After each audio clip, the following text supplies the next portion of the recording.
Dear colleagues, it's probably time to start. It's my great pleasure to announce our today's seminar, Deciphering the New Magnetic State B-phase found in magnesium silicium at low temperatures. Our today's speaker is Javier Campo from University of Zaragoza. And I would like to introduce our today's speaker with short biography.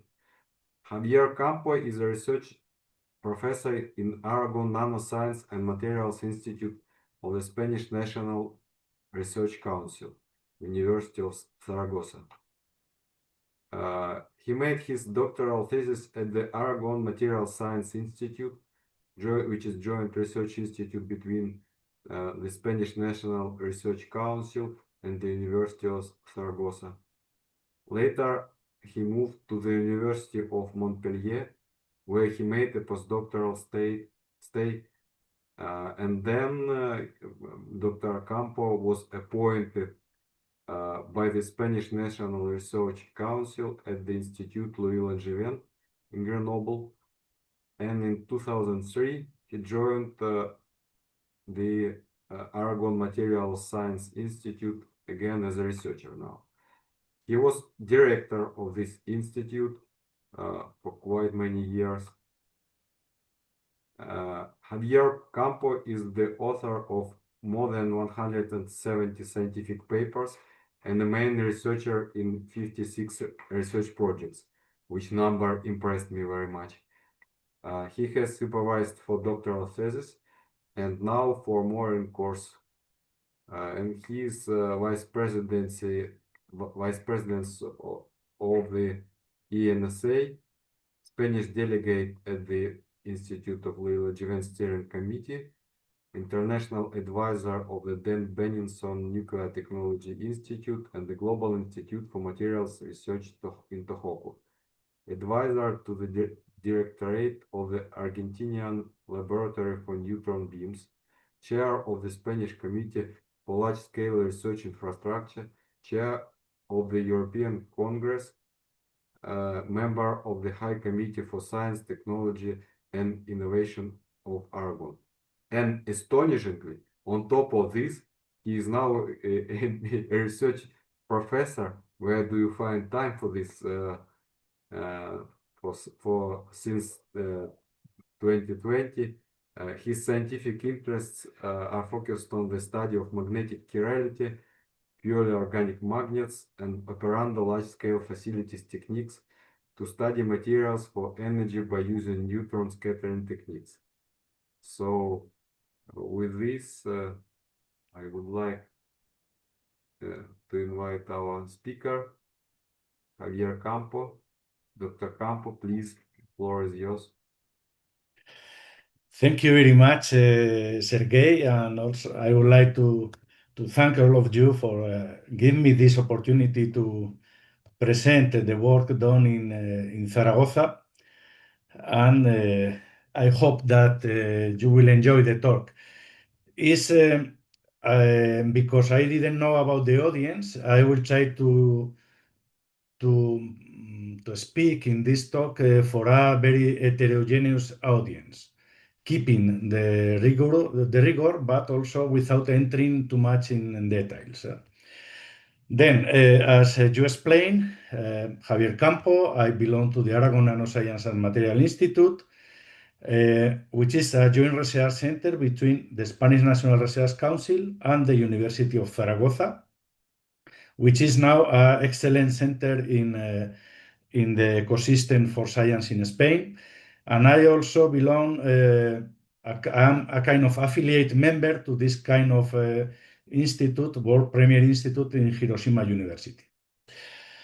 And the first thing is to acknowledge all the people that work in these studies, mainly Victor Laliena, who is one of the main actors because he's working in theory, and one part of this seminar will be related with the theoretical developments. I'm experimentalist, then don't ask too much questions on theory, because he is the owner of the theory. Miguel Pardo, he was the student that was pushing these subjects. Yusuke Kosaka from Osaka Metropolitan University, he prepared samples, very nice single crystals. Kenji Kojima and Kazuki Oishi, both they were involved in the moon experiments, and also Kazuki was involved in sun's experiments. I will show you later. Masahiro Okuma and Masaki Mito were collaborating in the AC susceptibility measurements. You can see that this is a kind of international research, international collaboration with people from Japan, from Spain, but people from Japan living in Canada also. Kojima-san, he is instrument scientist in Canada, in Triumph facility. Then, this is the outline of the presentation. I will show you the motivation. Then I will explain the theoretical model that we developed to understand a little bit the physics of these magnets. This will have some theoretical concept, but no problem.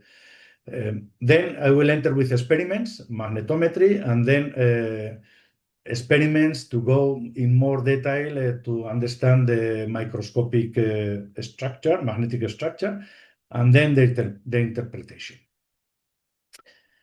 Okay, also I want to say this is a kind of history that start in year 2016 when we start to work in, and you will see along the presentation, when we start to work on the uniaxial chiral magnets, and then you will see how we start, and then we are now, where we are now. Okay, motivation. I suppose that you are more or less familiar with the chiral structures, with the use of chiral magnetic structures to develop many interesting devices like racetrack memories or transistors or logical gates, etc., by using topological textures. And this will open a new field for magnonics. When we use chiral magnets, this is very interesting for spintronics and magnonics because it confer these structures are robust, produce robust non-collinear magnetic states due to the topological and solitonic nature. And also due to the chirality, we have interesting properties in spin waves and other phenomena, like, for example, non-reciprocity. These things are very well known. Usually, I pass this part very fast, and then I enter here in more detail. What is the chiral? Which are the chiral structures that we will use in this presentation? The typical one is the conical helix. It's a magnetic helix that can be normal or can be a kind of umbrella in this second case if we apply a magnetic field along the chiral axis, in this case, the Z axis. With these chiral structures, we can form chiral soliton lattices in one dimension, monoaxial helimagnets, if we apply the magnetic field perpendicular to the chiral axis. Then we form this kind of solitonic lattices called chiral soliton lattice. And even if we increase the magnetic field, we can isolate solitons. And in fact, now we are very interested in this kind of objects because we think that this can be nice objects to propagate information, to produce a kind of magnonic based in chiral solitons in one dimension. But also, if we pass from 1 to 3 dimensions in cubic helimagnets, it has been observed the typical skyrmion lattice in a very narrow area, for example, in manganese silicide. This skyrmion lattice is understood in the reciprocal space like a kind of propagation of three helices forming 120 degrees. Also, it's possible to isolate one skyrmion and to manipulate one skyrmion, and these skyrmions are nowadays employed in this kind of devices, ultra-dense memory tracks, etc. But as I told you, we consider that in one dimension, the chiral soliton can be also a nice object to do a kind of magnonics in one-dimensional helimagnets. Okay, these are the ingredients that I will use in this presentation. I will talk about skyrmions, and I will talk about helices, and maybe chiral solitons. Then, the motivation. The motivation for this research was, it is very easy to understand. All the theory done till 2017 was considering zero temperature. Nobody was able to solve the Hamiltonian describing this, the physics of these helimagnets, considering thermal fluctuations, considering the temperature. And then it was my discussions at that moment with Victor, with my colleague Victor Laliena, where, okay, why people is not considering the temperature? All the experiments are done at finite temperature. For example, here in manganese silicide, in the area where the skyrmion phase is found, is 28 degrees, between 27 and 28. Then the temperature must be considered. Why people is not using this? Then this was the main point. I wanted to know the effect of the temperature, but not in the cubic helimagnets. At the beginning, we started to study the effect of the thermal fluctuations in the helices in the uniaxial chiral magnets. And I will show you some result related with this. And then, to understand the role of the temperature, the first thing is to study the stability of the chiral magnetic textures, to the stability of the chiral soliton lattice, the stability of the helical structure, or the stability of the ferromagnetic phase, or the stability of the skyrmion phase. Because, you know, all these we call stationary points are solutions of the Euler-Lagrange equations, but it can be a solution of the Euler-Lagrange equations that is not stable. Then, if it is not stable, cannot enter in a phase diagram. Then the first point is to study the stability, and then if one phase is stable, then we need to study the role of the fluctuations in the stabilization. Then this was the main motivation. Later, I will show you a second motivation. This was the main motivation. Then how we can understand the role of the temperature in the phase diagram of, for example, manganese silicide, which is a cubic helimagnet. This was the starting point. But before, I will show you some, in this second part, some idea. First, these chiral magnets, how we can have a chiral magnetic structure. The main and the more direct way to obtain a chiral magnet is to think the mechanism, it's a competition between exchange and the Lawsinski-Morilla interaction. If we have the Lawsinski-Morilla interaction with a given value, then we can have a kind of the structure that minimizes the energy is forming an angle. That means it's forming a kind of helical magnetic structure. And the pitch angle is related with the Lawsinski-Morilla interaction and the exchange interaction. Usually, this is small, and this produces very long period helices. And usually, these helimagnets are at the very beginning, maybe 30 years ago, they were described as ferromagnets, because in a long period helices, when you are doing neutron scattering, the satellites that describe the periodicity of this helical structure appears very close to the Bragg peaks. And if you don't have a very nice with high powder diffractometer, neutron powder diffractometer with high resolution, you are unable to undistinguish one helical structure from one ferromagnet. This chiral magnet, due to the competition between Brzezinski-Morilla and exchange, when you apply a mirror plane symmetry, you exchange the enantiomer, you pass from one enantiomer to the other, but both have different energy, because at the Hamiltonian, it appears one cross product involving the spins that when you apply the mirror plane symmetry, the other enantiomer has a difference in energy.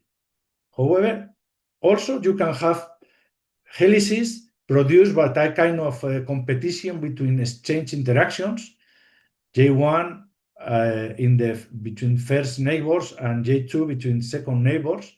This will produce also a helical structure with a pitch angle given by this expression. But in this case, the Hamiltonian describing this kind of helices is symmetric respect the interaction, this exchange interaction, and doesn't both enantiomers have the same energy. This is important. Also, in this second case, the periodicity of the helix, the period of the helix is shorter, is much shorter. Then the Hamiltonian to describe in one dimension this helices is writing here with one exchange term, one Dzierzhinsky-Morilla term, one anisotropy term in a given direction along K, and the Zeeman term. And this Hamiltonian was described a long time ago by Dzierzhinsky, and also is you can map directly this kind of Hamiltonian to the Hamiltonian describing liquid crystals. And also the Jens worked a lot on this, on the physics of this Hamiltonian, and they, for example, distinguish two limit case when in magnetism. If we are dealing with liquid crystals, H will be the electrical field. Then in magnetism, when we apply magnetic field parallel to the helical axis, what happened? We are closing the cone formed between the spins and the helical axis, and we arrive to one ferromagnetic state. This is called one instability transition phase. However, if we apply the magnetic field perpendicular to the helical axis, then also we arrive to one ferromagnetic state, but in this case, the mechanism is totally different, because in this second case, called nucleation phase transition, we arrive to the ferromagnetic state because the period of the solitonic lattice is every time larger, and then we produce the ferromagnetic state. You will see here in this slide. This is the archetypical material showing this helical structure, chromium niobium sulfide. Nowadays, these materials are becoming a la mode because not far from this, we can have two-dimensional materials. But here, this is the helical axis, and with a periodicity, with a helical period around 480 nanometers, which is too much. And then when you apply magnetic field perpendicular to the chiral axis, you form a chiral soliton lattice, and the period depends on the value of the magnetic field, and every time the periodicity is augmenting, forming in the limit one ferromagnetic state. And in the contrary, if you apply, as I told you, the magnetic field parallel to to the chiral axis, then you are closing the cone, and at the end you end up with a ferromatic state. But however, what happens if you apply a magnetic field obliquous to this field? This was our initial research. And then we were interested what happened in the uniaxial Lie magnets when you apply a magnetic field in any direction. Knowing that in one phase, in one side, here, for example, you arrive to one instability continuous instability transition phase, and in the other part, if you apply magnetic field along X, you arrive to one nucleation phase transition. What is happening in the middle? And we were able to demonstrate that in the middle there is a second order phase transition line in which this phase diagram has at zero temperature two tricritical points. This is the one is called nucleation critical point, and the second one is instability critical point in presence of anisotropy or with zero anisotropy. With zero anisotropy, this point is going to zero. This was our first subject, and we immediately were interested in the effect of the temperature. And when we studied the effect of the temperature, we observed this nice phase diagram, including the direction of the field and the effect of the temperature. And this was very important to develop a kind of mathematical procedure to attack the next challenge, that was to study the cubic chiral Lie magnets. Okay, and this is what I will explain now. If we take the Hamiltonian that I introduced before in the discrete line, and we pass to the continuum, considering that one spin to the difference between one spin and the other is very small, then we can go to the continuum limit. This will be very small if we are dealing with a Losinsky-Morilla interaction, which produce very large periodicity. And then if we pass to the continuum, we will obtain the gradient that is related with the ferromagnetic term. N hat here is the magnetic moment in every point in the space normalized, is a unitary vector of the magnetic N. Let's say in our language, describe the magnetization at every point. The Losinsky-Morilla terms becomes like this: is N dot scalar nabla of N. This is the Losinsky-Morilla term. Here we didn't introduce the anisotropy, and this is the Zeeman term. And this is in the continuum limit. But the important point, at least for me, is that we are allowed to use this approximation when the spin from one point to the other in the lattice is changing smoothly. For example, you cannot go to the continuum limit if you have a very short range skyrmion, because this Hamiltonian will describe skyrmions with large radius. If people is telling you that they use this Hamiltonian to describe very short skyrmions, take care. I will not be happy with this. Okay, then here we have the units and the modulation scale. The modulation is proportional to the exchange interaction and the Losinsky-Morilla interaction.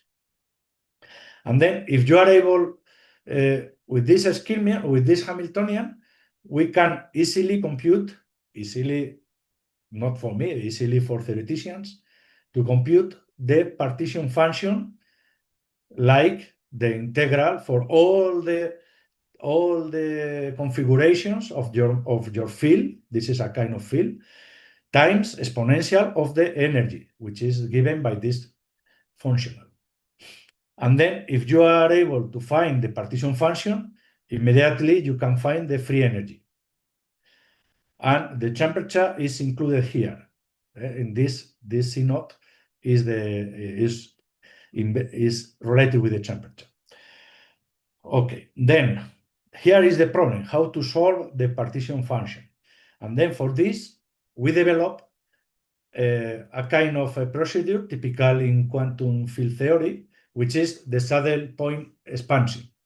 And the idea is that the negative exponential function that appears here is rapidly decreasing, that we only need to look at the contribution where the energy is at its minimum. And we did this kind of, for example, if you move a little bit the energy from 1 to 10, the partition function, the exponential decreases 10,000 times.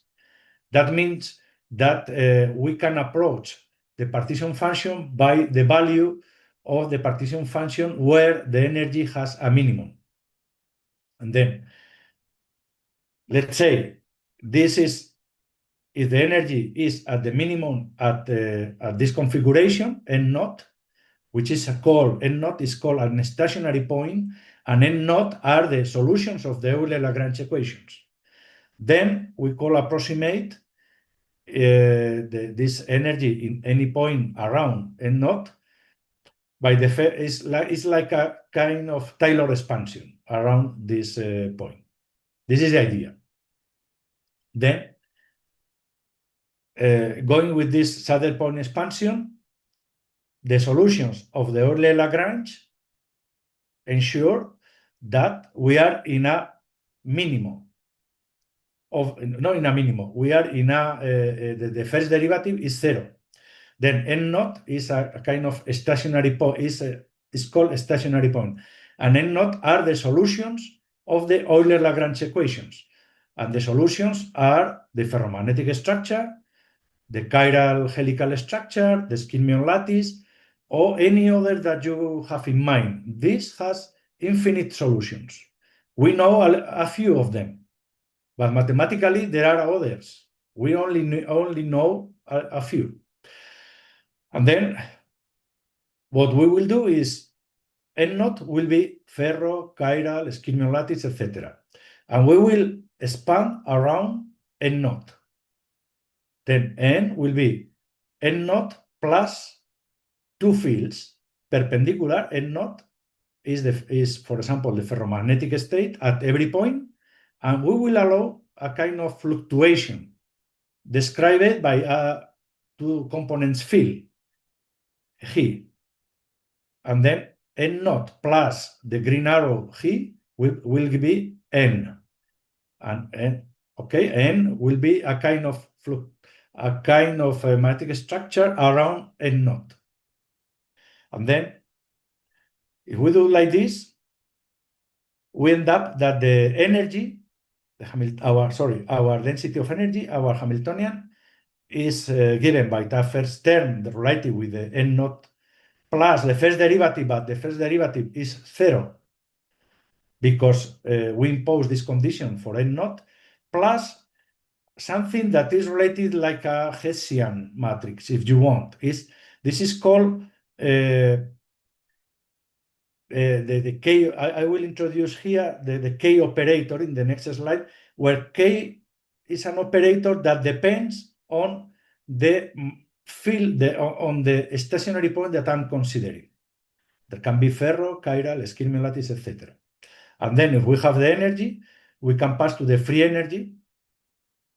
And the first term is in field theory language, the tree level, is the mean field approach. The Gaussian fluctuations are included in this first one loop term.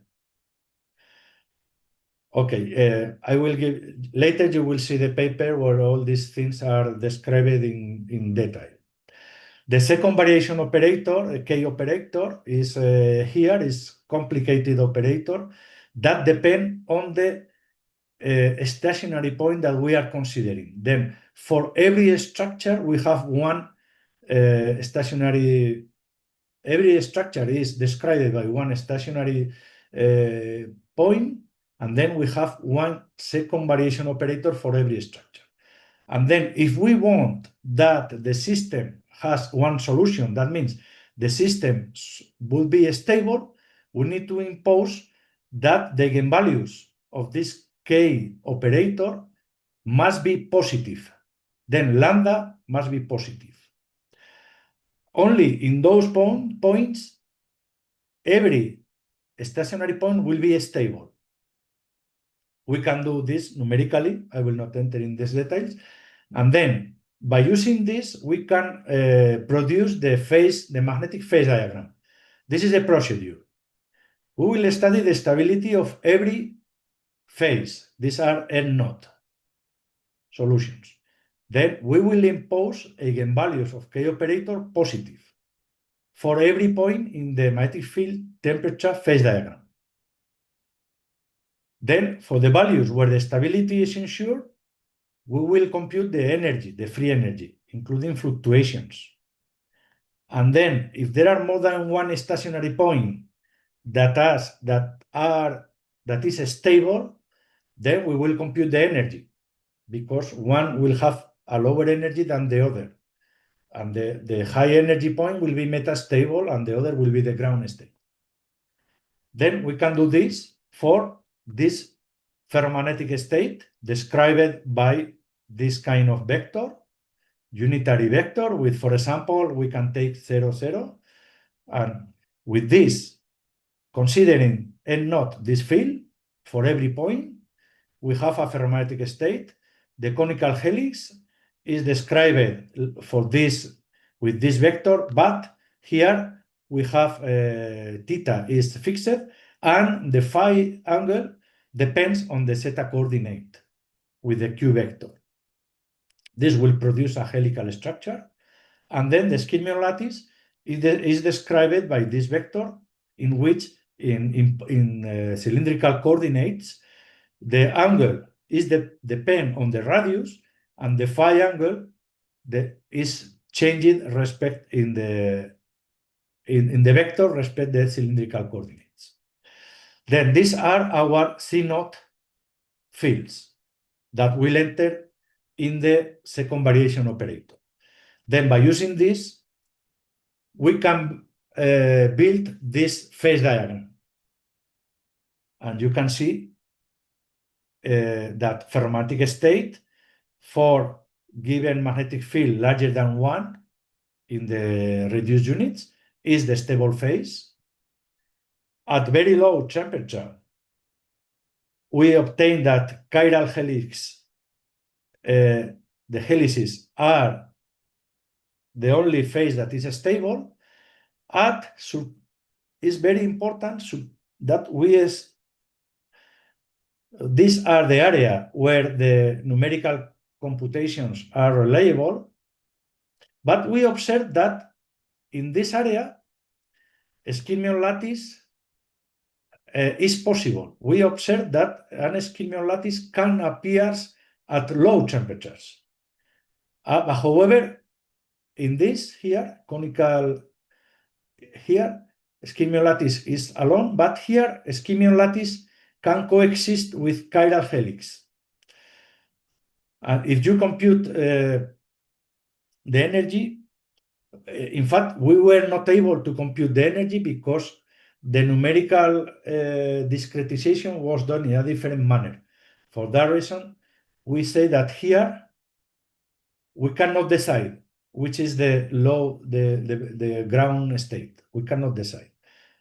But we obtain something here, one region in the phase diagram, in which neither ferromagnetic, skimion lattice, or chiral helix are stable. Here, these three stationary points are not stable. That means that the eigenvalues for the K operator are negative every time. Then what is happening here? The first important point is, okay, what is happening is it exists a real unknown state? Who knows? Is the Hamiltonian describing correctly the model? I'm sure that not. Because it's a very simple Hamiltonian, but this very simple Hamiltonian is the one that everyone is using with 0 temperature. And if you see at 0 temperature, the simple Hamiltonian will not produce any Skyrmion lattice. And people is using this to describe the Skyrmion lattices at 28 Kelvin. But they don't use any temperature, but we know that at 0 temperature, the Skyrmion lattice is unstable. Anyway, with a small temperature, Skyrmion lattice can be stabilized. We were very happy because at the same time that we published our paper, one experimental result confirmed that in the low temperature part of the phase diagram in manganese silicide, it was confirmed by SANS that it was able to attrapt skyrmions at this temperature. And it was the group of Nakajima in Japan. They take one crystal of manganese silicide and then they stop it in the Skyrmion lattice, and they show here the typical pattern of six points forming an hexagon when magnetic field is parallel to the incident vector and nothing when is perpendicular to the incident vector. This is typical for suns. I will explain you later these graphs. If they are continuing decreasing the temperature and they stop at 12 Kelvin, in the parallel configuration, they don't see nothing, and they show the typical satellites for a helix in the perpendicular. However, once they are here, they hit the crystal by passing a current. They hit the crystal and they cool down very fast. They are able to attract, after quenching, the skyrmions at this low temperature. We were very happy because this was the confirmation that our theory was approaching the experimental data. This was done at the same time. June, our paper is from June, and also the experiment is from June. And also 1 year later, people from Germany published this nice Nature Physics paper. And this is an extract from the abstract. They claim that was neither observed experimentally this kind of low temperature skyrmion phase. Of course, we were not happy because we already predicted this skyrmion phase at low temperature. But anyway, doesn't matter. Also, by using the same formalism, we were able to describe the skyrmion lattice in the high temperature area. In this case, you can see that if there are no thermal fluctuations, our phase diagram, the skyrmion lattice is every time metastable. However, if we put a little bit the effect of the temperature, the skyrmion lattice stabilizes. Then, which is the second motivation? We were able to understand what is happening here, but we found something that is the theoretical framework to understand the physics of these chiral cubic helimagnets at low temperature. But here there is something that we wanted to understand. What is this? What is this unknown phase? And then, because we are a theoretician and experimentalist physics scientist, then we started with experiments, magnetometry experiments, because we have at home these devices to do AC magnetometry, and also our collaborators, they are also very good specialists with magnetometry, and we measure AC susceptibility in 3 different manganese silicide samples oriented in different directions with the magnetic field. Only with the sample oriented with magnetic field parallel to the 111 direction, the main diagonal in the cube, only in that case we observed a kind of anomaly appearing at high fields, high fields 6 kilo Ørsted, close to the border in which ferromagnetic phase appears. And we observe a kind of very small anomaly here at low temperature. That doesn't depend on the frequency. Also, you can see here, this anomaly is here. If we use different orientations, we don't see this anomaly. It is a zoom. And if we compare what we compare with the anomaly observed in the skyrmion lattice at 28 Kelvin, 29, you can see here in AC, the typical skyrmion lattice produce a very nice signal in the in-phase component and a strong absorption in the out-phase component. However, we don't observe this. We don't observe any signal in the low temperature phase. This is an indication that maybe this is not a kind of skyrmion phase. Okay. Remember our initial phase diagram. We are searching something that we don't know what we are searching. But with these experiments, we were able to say, okay, at least here at low temperature, there are something.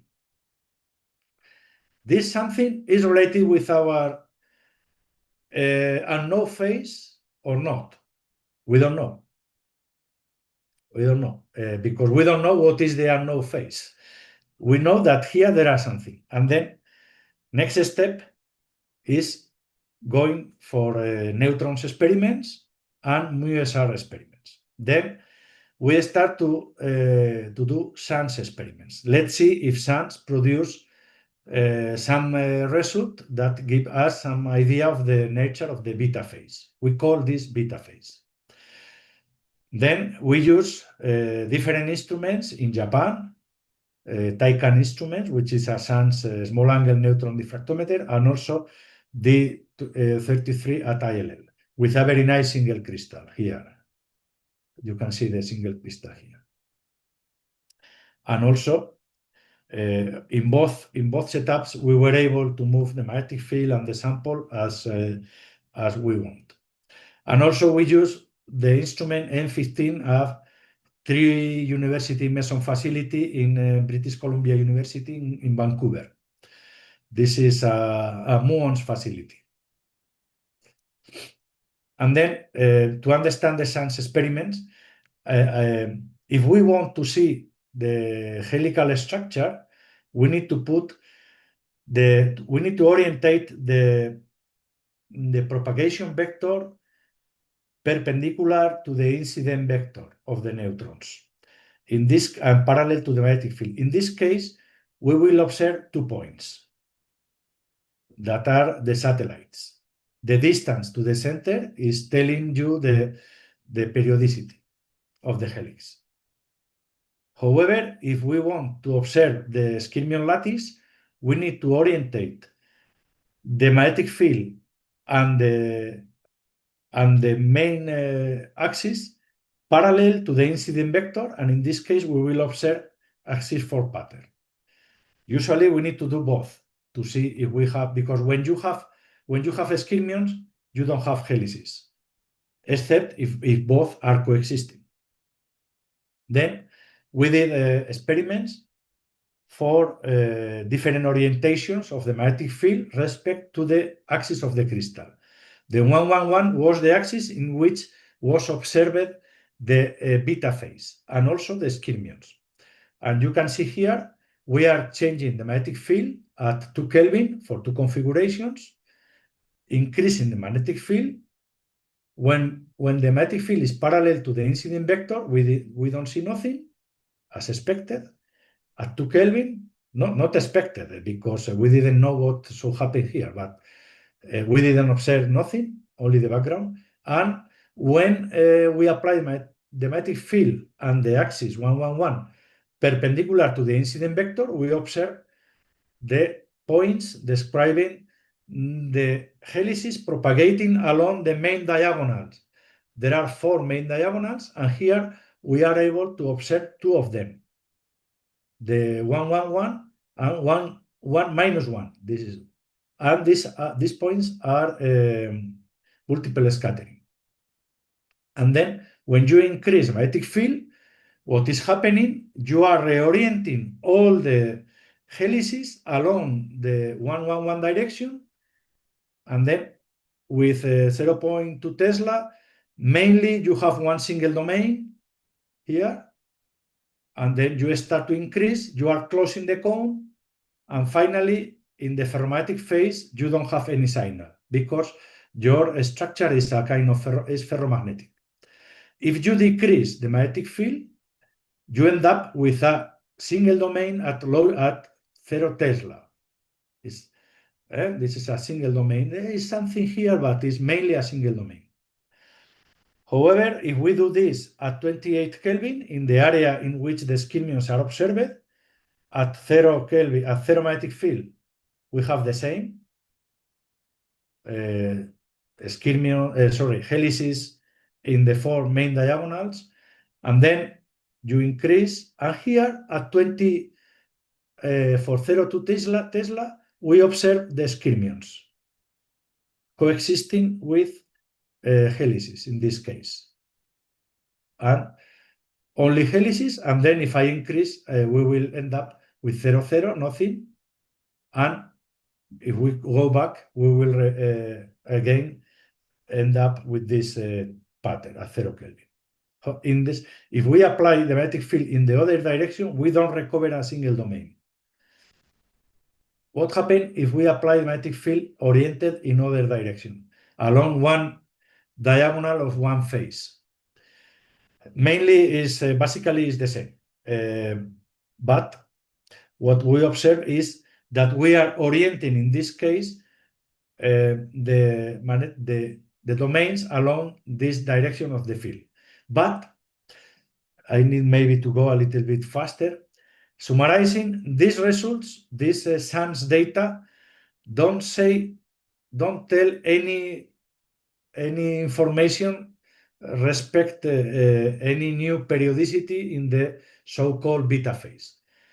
We can describe all the area in the phase diagram by using helices, except the area in which skyrmions at high temperature are observed. Then we need to go for the muons, what muons can tell us. Then for those that are not familiar with muons,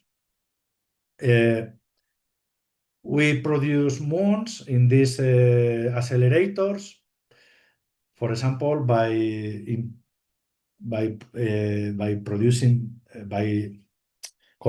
colliding electrons with graphite. You can produce a cascade of particles among muons, and then you can muons positive, and then you can guide these muons, and you can implant by controlling the energy of the muon. You can implant in your material. This muon in your material will be implanted in a given point in which or given points in which the let's say electroaffinity is the highest, because these are positive muons. Sorry, the lowest. That means there are points in the structure in which the Coulomb energy will be minimized. And then this muon will start will decay after a few microseconds, but will be extremely sensible to the magnetic field in the point in which it is implanted. This magnetic field can be produced by external, if you apply an external magnetic field, or can be produced by the structure, the magnetic structure. And then when the muon is decaying, it produces positons. And the direction in which positron is going out from the sample depends on the magnetic field that was in the site where the muon was implanted. This is a kind of measure to measure a kind of proof to measure very small distributions of magnetic fields inside your material. In the case of manganese silicide, the muons are implanted also along the main 4 diagonals with coordinates x, x, x. You can see here the 4 sites in which muons are implanted in manganese silicide. And what we will do is to measure the difference, in fact, is the difference between what one detector and the other detector is measuring as function of the time. And this is related with the polarization as function of the time. And this polarization depends on the magnetic field and the local field distributions. And then you can see in the time domain, we observe oscillations, and if you do the Fourier transform, you obtain the magnetic field distribution in the sites where the muons are implanted. In fact, the first peak corresponds to the first the muon implanted in XXX, and the second peak here correspond, the second frequency in these oscillations correspond to the 3 other muons implanted in the 3 other sites. Okay, the idea is that with this technique, we are able to observe very small changes in the magnetic structure. With SANS, we were able mainly to observe the periodicity. Here we can do something a little bit more fine. Okay, then we explore different phases in the phase diagram. Here I will focus on this line. We take muon data along this at low temperature with varying the magnetic field. These are the spectra in the field domain. This peak can be easily related. This peak appears every time with the field applied field. That means that there are muons that are implanted in something that doesn't depend on the magnetic field, and then for that reason is moving proportionally to the field, can be excluded. And we observe some structure that we will analyze in order to see how the magnetic structure is changing. Then, how to analyze this data?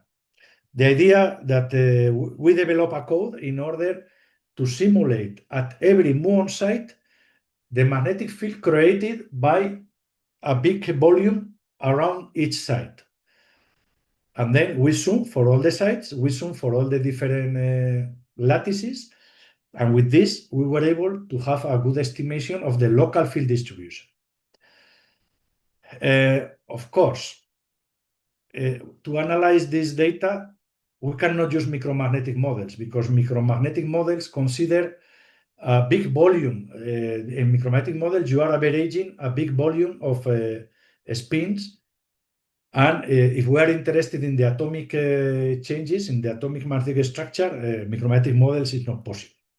However, we use symmetry. We like symmetry very much. And we do the representational analysis to see what kind of magnetic structure was able to fit our data. And then for this manganese in 4A Y composition, we had 3 different possibilities. Each possibility is here. We can have one layer of manganese forming a triangular 120 arrangement, and the other one perpendicular. This was compatible with symmetry. Or 2 layers, 120 degrees. No, sorry, yes, 120 degrees, or one ferromagnetic layer and another ferromagnetic layer, but with a given angle that is not fixed by symmetry. This is that means if you look the crystal along the 111 direction, you will observe helices, but there is a kind of plane, a ferromagnetic plane, another ferromagnetic plane, another one rotated by that phi angle. Okay. I need to prepare a better picture for this. And then this phi is not fixed by symmetry. And then what we use these models, and the best to analyze our data was this one, in which phi angle was allowed to vary in our fits. It's the only parameter that we use in the fits. And with this parameter, only by changing the fit, we were able to fit both, of course, in the field domain or in the time domain for all the fields. That means that our code was a nice code. And if you represent the angle for different temperatures, we observe a kind of trend at low temperature. The error bar are very large here because when you increase the magnetic field, the rotating component of the helix is every time more and more small. That means that the sensibility of the technique, the error bar is larger every time. It's difficult, but it's like a kind of trend here. That means that it seems that at low temperature in this area is a kind of tendency that the angle between the layers is increasing from, let's say, around 1 to around 5, not too much. However, for other temperatures, we do not see this kind of increase. And in other orientations, we need to check what is happening. Then for us, also considering this small angle for every value of the magnetic field, we can fit the data obtained from suns, the integrated intensity, which is proportional to the magnetization, to the perpendicular component of the magnetization, which is, you can see here, this is the total magnetization minus the magnetization induced by the field. This is the perpendicular component. Then we can fit in very well, but also we see that the effect of the angle is very small in the SANS data. For that reason, SANS was not good to determine this detail. And I will go directly to the final. Okay, to conclusions. I hope that you understand that the thermal fluctuations are very important, and the stability is crucial to understand the different phases in any phase diagram. We obtain this phase beta at low T. We don't know if it is in agreement with the unknown state found in the theoretical calculations, but it seems that is not like a schemion lattice, but for the moment, our model is compatible with our reorientation of the 4 helices forming the magnetic structure in manganese silicide. And then with this, I will thank you very much for your attention. Thank you very much. Thank you, Professor Campo, Thank for you. the very beautiful presentation and the talk. Now it is open for discussion. Okay, Yes, yes, I understand. Just a moment. Chiral magnets have some common features with superconductive, isn't it? I don't know if with superconductor, but I know that it is the same Hamiltonian that the people use in liquid crystals to produce Hophions and other nematic and other phases in liquid crystals. Maybe it is also the same for superconductivity. I don't know. I know because my friend Victor Laliena was working in high energy physics. I know that also this Hamiltonian describe some physics in quantum chromodynamics or something like this. But I'm not a specialist.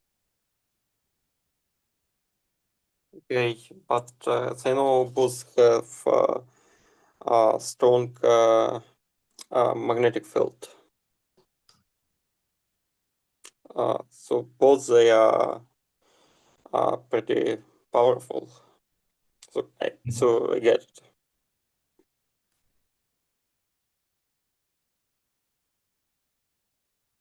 I didn't hear. Was there a question? Or Oleg, or you just commented? I suppose there was a comment. Just a little comment, but as I know, both both have powerful, high magnetic, strong magnetic field. So it's all that I know about this magnets. So got it. Thank you.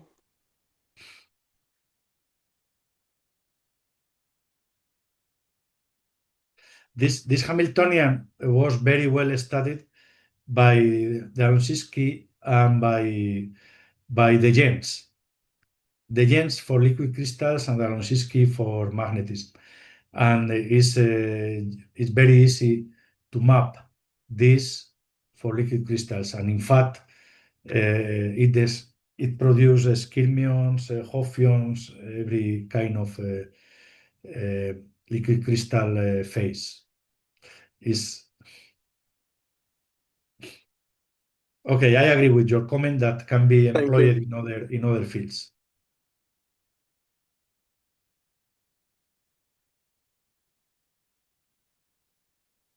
And Andrei Sotnikov, please. Thank you for an interesting presentation. I'm wondering about the phase transition. It seems that on the last slides you showed that it is continuous, but there is comment that there is no effect in heat capacity. Am I right? Okay, could you comment more? Yes, of course. To understand better the beta phase, yes, I will go to this phase diagram.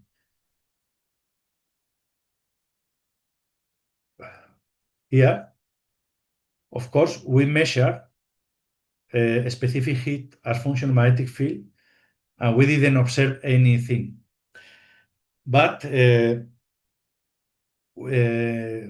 why we don't see any signal in the specific heat? And then we were thinking that if what is happening here is a kind of helix reorientation, this will be very close to the initial phase. Then this could be the reason why we didn't observe nothing in the specific heat. Maybe it's because the reorientation of the helices is so small and is a kind of continuous pass from one phase to the other. Then the experiment is that we didn't observe nothing, and this kind of reorientation we consider that cannot produce, will not produce any signal in the specific heat, at least with adiabatic, with the AC susceptibility that we are using in Zaragoza. Maybe with adiabatic or with other technique should be possible, but with this technique in which you are heating the sample and you are measuring the conductivity of the sample, maybe the experiment is that we don't observe nothing. Thank you. Yeah. Alexander Borisenko, please.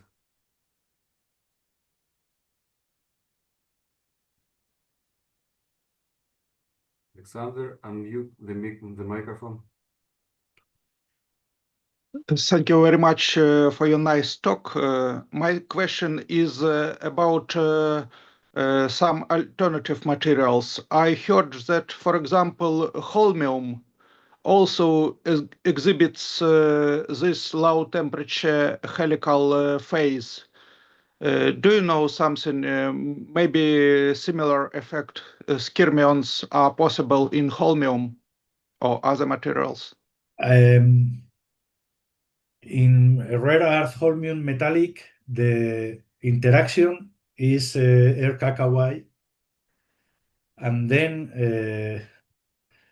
this theory cannot be applied, but I know that holmium produce helices because I measure the helices in holmium under applied pressure, but I didn't observe, at least in our experiments in holmium, we didn't see any skyrmion.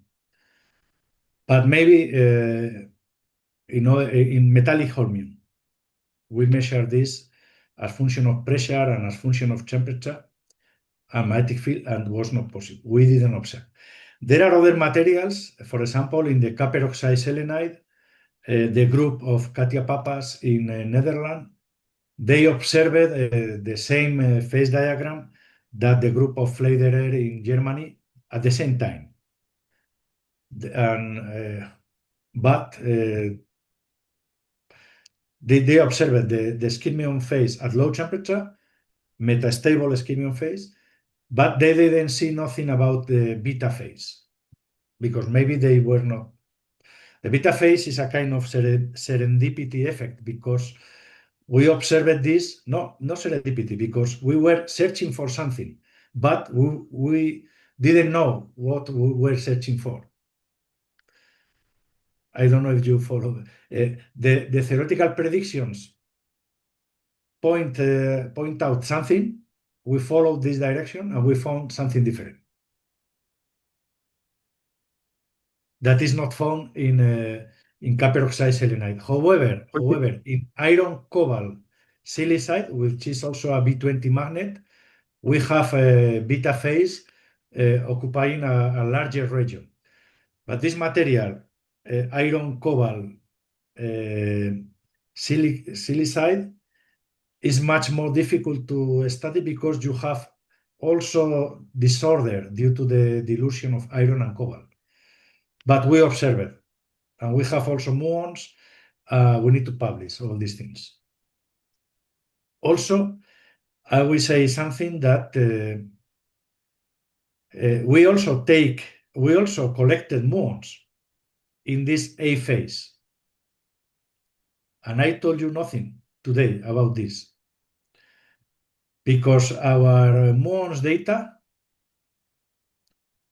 are compatible. Our analysis is not compatible with skyrmions here. Then this is a big problem. You know, one experiment, one problem. Two experiments, no solution. Okay, thank you very much. But it's good for scientists. We have something to continue doing research. Yeah, we have a perspective. Thank you very much. Yeah, let me ask you about the low temperature aspects on which you emphasize so much. Why originally people didn't study low temperature behavior, and why A phase is so less sensitive to thermal fluctuations? This material was studied from Sergei Grigoriev and others since long time ago, manganese silicide. But they were interested only in the helical phase at low field and in the fluctuations in the paramagnetic area, in the paramagnetic region. Nobody, till Fleiderer group Muhlbauer arrived, nobody was paying attention to this area in 2 degrees. And then once they discovered this, which is not low temperature, is 28 Kelvin, but this is 2 degrees more or less. And then a lot of research was focused here, and nobody was to study what was happening at low temperature. And many papers were written to describe this kind of this is called Brzezinski phase transition, also in this low field area and high temperature. But nobody was here. And then also our initial motivation was to study this. We realized that the initial model was not enough to be applied at 28 Kelvin, and then we consider only the low temperature phase, low temperature area in which our approximations were valid. For that reason, we end up with this phase diagram. Later, we modify the calculus to attack and to understand this. This was this paper. In this paper, the approach is slightly different. And then I want to say also that initially the people described this A phase considering the Hamiltonian that I put at the very beginning, but without considering any fluctuation. That means zero temperature. That Hamiltonian in the real space at zero temperature cannot describe any skyrmion because this line is not touching here. But however, you can find many papers doing like this. Okay, and also you can find many papers using the same Hamiltonian and analyzing these materials, but in which the helix are not coming from the Losinsky Morilla, and describing skyrmions with a very short radius. If the radius is very small, you cannot apply anymore that Hamiltonian in the continuum because you cannot go to the continuum. And because I think that my mind is thinking in atomic structures, then since the beginning, I was realizing 4 different helices. You don't have only one helix. You have 4 different helices. There are different movements between these helices. And the micromagnetic models don't consider this fact. Then they cannot describe correctly. But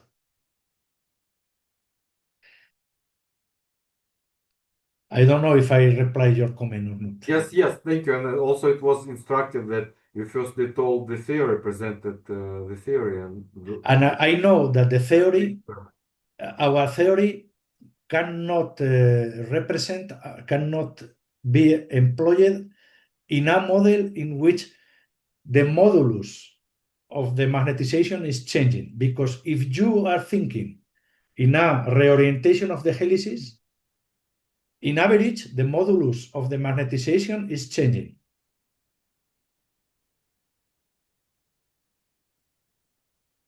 Sorry. That means we know the limitations of our model.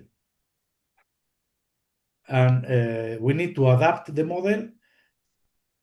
Our model cannot describe, this model here, cannot describe a phase in which you can reorient the helices because this reorientation will affect the total modulus as function of the magnetic field. That model allows the movement of the magnetization, but never the change of the modulus. But it's not our model, it's the model that everyone uses. But we know our limitations. Very important for young people to be criticized, to criticize the results and to think about yourself if you can apply or not this or not.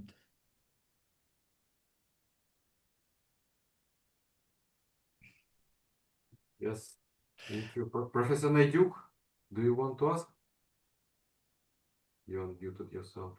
if you have questions later, don't hesitate to call me or to write me an email, etc. No problem. And if you are interested in this subject, I can pass to you all the papers and all the documents. Yes, thank you. Professor Naidu, please. Yes, I would like to ask simple, maybe for your question, maybe for my education, for example, concerning skyrmion. What is size, say, skyrmion, or in another word, how many particles need to form skyrmion, minimal number of particles to form a skyrmion? This is very good question. Very good question. If the skyrmion is originated by the Lonsky-Morilla interaction, you will have a very large radius skyrmion. Very large means maybe 60 angstroms, 60, 100 angstroms. And you can describe in the continuum model. However, if you have a very short one, I say angstrom, no more, maybe 100, 150 angstrom. If someone tells you that this is a 2 nanometers, 20 angstroms skyrmion, that means that in 3 unit lattices you pass from a spin up to a spin down. That means that if you have 3 unit lattices, for example, in manganese silicide, the lattice parameters is around 5. That means that the step is around 30, 40 degrees. And then this very short radius skyrmion, for me, is not an skyrmion. But people, in my opinion, people abuse of the language. And even in this kind of discrete objects, they define topological winding number, they define many things. But for me, no, I prefer don't use this language, and I prefer don't call these objects skyrmions. But when you are going to conferences, you need to think, okay, this is an skyrmion in his mind, and then you need to readapt your mind. Then short skyrmions, not with Lonsky-Morilla, with frustration. For example, in manganese germanate, a few angstroms. A few can be 10, 20. Large skyrmions with the Lonsky-Morilla, manganese silicide, for example, 100, 200 angstroms. Additional question, is skyrmion 3D or 2D structure? In fact, it's a 2D, it's a kind of tube.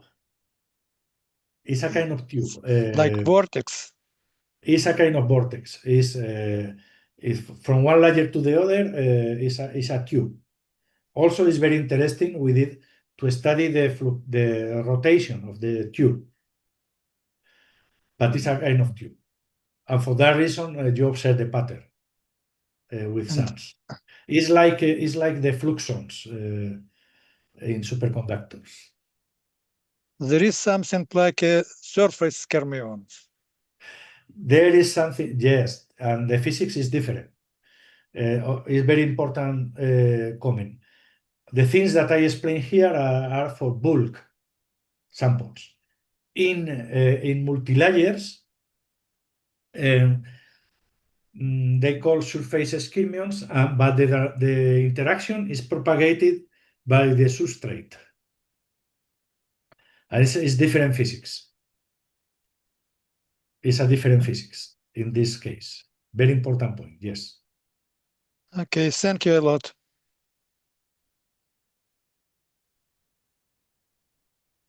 So thank you so much, Professor Campo, for the very beautiful presentation, nice talk and discussion. With this, we close our today's seminar. All of you are welcome to our next seminars, of which we have several planned. So thank you, If Professor you Campo. want, before finish, if you want, next year we can prepare something with molecular magnets. Very nice. Hopefully, we'll continue organize the seminars the next year. Very nice to think about the next year now. All the best. Bye-bye. Thank you very much to all of you. All the best for you. Thank you. Have a good day.